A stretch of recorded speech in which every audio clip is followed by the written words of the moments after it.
s'appelle l'épée du pouvoir. Pouvoir magique. Oh, il faut vraiment tout lui expliquer à lui, hein. Le cristal qui compose cette épée est pur à 100%. Le soleil couchant suit une trajectoire bien précise. Il se reflète dans le cristal de manière à illuminer tout Medievalia.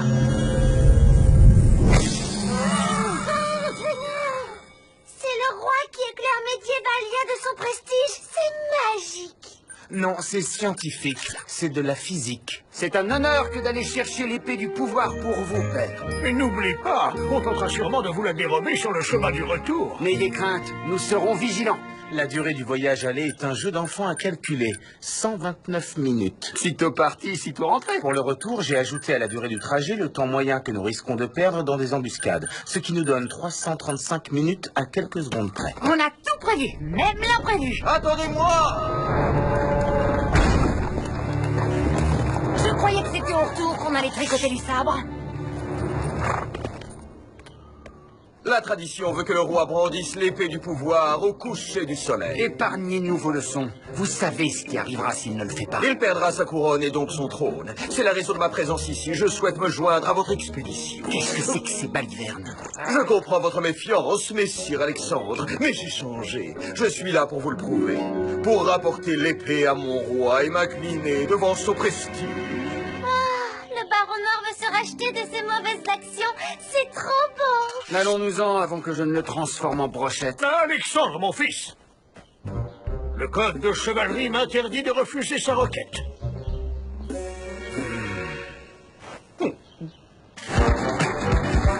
Bonbon et rhododendron à moi, les belles bulles de savon. Impressionnant. Êtes-vous capable de changer un homme en dragon? J'ai changé la reine des fées en grenouille, mais ça c'était un accident. Oh, quel sens de l'humour. C'est exquis, j'adore. Votre reine doit l'apprécier à sa juste valeur. Non, pas vraiment. Être condamné à gober des mouches ne l'a pas fait rire du tout. Vous ne trouvez pas que vous en faites un peu trop, baron? Je n'apprécie pas du tout que vous ayez pris part à notre quête. Et j'apprécie encore moins l'odeur fétide qui se dégage de votre bouche. J'admire votre franchise, prince Alexandre. Je souhaite enterrer l'épée de la discorde, si vous le voulez bien. Je vous ai à l'œil, baron. C'est là-dedans que vous allez transporter l'épée?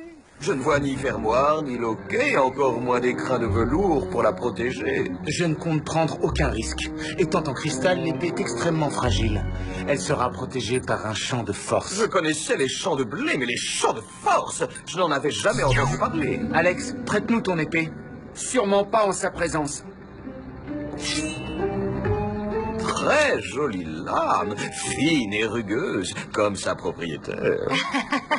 Ce sabre est dans ma famille depuis des générations. On se transmet de père en fils, fille en fille. Quel est ce miracle, Sir Jean? Ça n'a rien de miraculeux, c'est scientifique. Et c'est Jean tout court. Vous êtes plein de ressources, Sir tout court. On arrive. Arrête-toi là, Alex. C'est marrant, ces pierres qui tiennent debout toutes seules. Tu vas pas me dire que c'est pas de la magie, ça, quand même. Ce sont des monolithes étincelles, ça n'a rien de magique. Plus vite on aura l'épée, plus vite on sera rentré. Et plus vite on sera débarrassé de lui. Excusez-le, il a un peu de mal avec le changement. On s'assied pas sur des années de coups tordus comme ça. L'épée? Où est-elle? On s'est peut-être trompé d'endroit. Pas du tout, les coordonnées de géolocalisation sont exactes. Nom d'un boule desséché. On s'est fait pirater.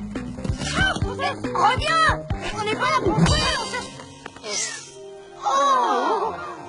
Nom d'un cajot de merlanfri. Il l'a trouvé.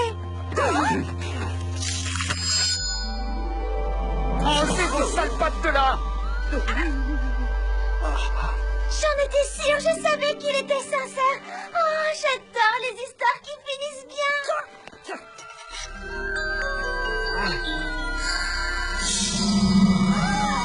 Oh, mes yeux! Je vois encore moins bien qu'un oursin doublement borgne. Oh!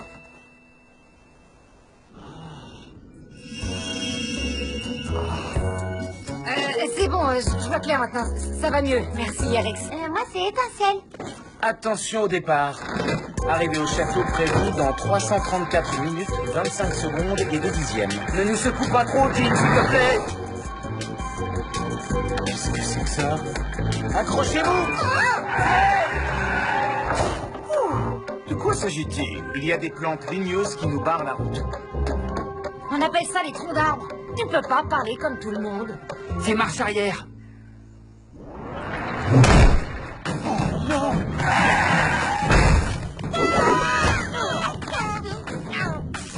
Aïe, ma tête. L'épée. Ça va, elle est intacte. Moi aussi, ça va, merci.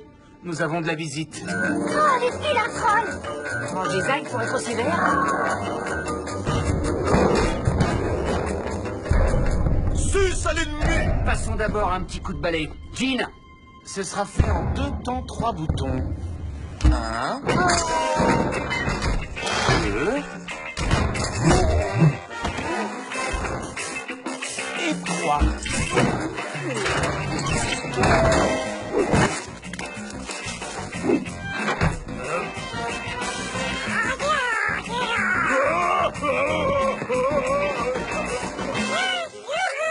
Nous n'avons rien à craindre avec une machine de cet acabit. Les convecteurs alpha du flux stabilisateur ont grillé. Le caméléon n'ira pas plus loin pour le moment. Continuons à pied. Je vous rattrape dès que j'ai fait le nécessaire. Vous, je sais pas, mais moi, ça m'étonnerait pas que ces phases d'horreur mettent le couvert. Vous ne trouvez pas que c'est un peu trop calme? En effet, et c'est l'endroit rêvé pour une embuscade. Ne traînons pas par ici. Vous n'auriez pas entendu comme un...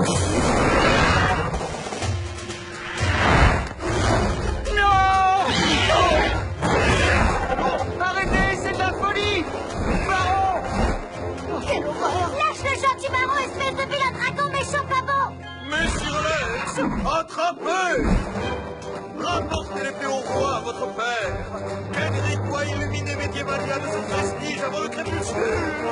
Baron! Baron! Ça alors, j'en reviens pas. Le baron s'est sacrifié pour que mon père puisse conserver son trône. Et voilà, le caméléon est comme neuf. Merci qui? J'ai raté quelque chose? Le baron s'est sacrifié pour éviter que ton père ne se couvre de honte. Il faut apporter l'épée au roi. Non!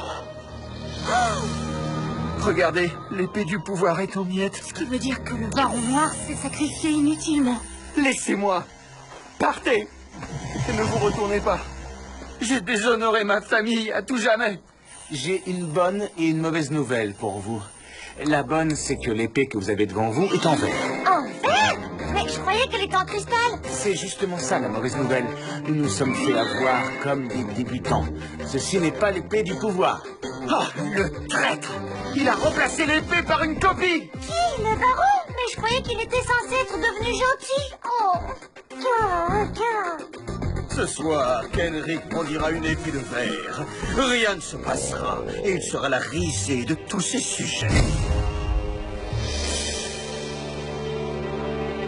Fou, voilà pour vos précieux services. Il ne me restera bientôt plus qu'à aller réclamer la couronne de Medievalia.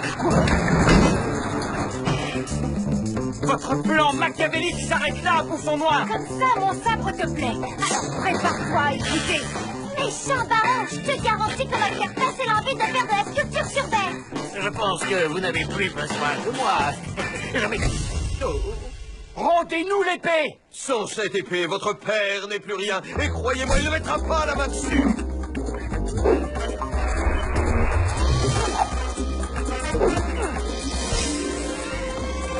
Qu'est-ce que vous comptez faire, prince de pacotille? Vous battre avec cette épée au risque de la briser? Oh, quand je pense qu'on a tous cru en vous! Étincelle! Ruby! Protégez-vous les yeux!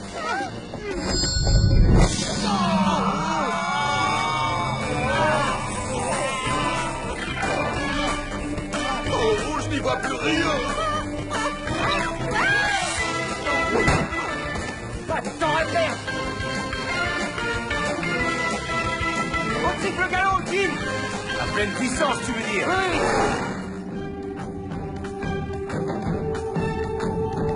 Oh, mon fils, touche-moi! Mon roi, regardez! Je n'arriverai jamais là-haut à temps! J'ai une idée, Alex. Tu vas monter et t'installer dans la catapulte.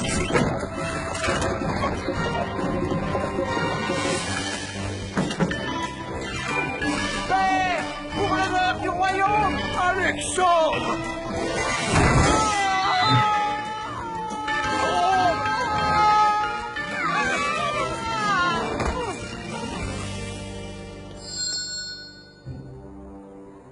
Plus qu'un instant à attendre. Ça y est, il fait nuit. Oh, le roi est déchu. Vive moi, le nouveau... Je suis le roi Kenric de Métier-Valia. Non!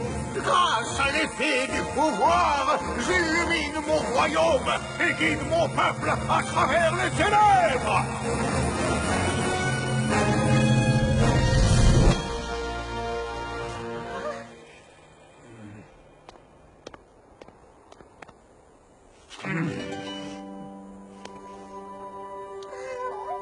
Mes amis, allons dans la salle du trône. Un grand banquet nous y attend.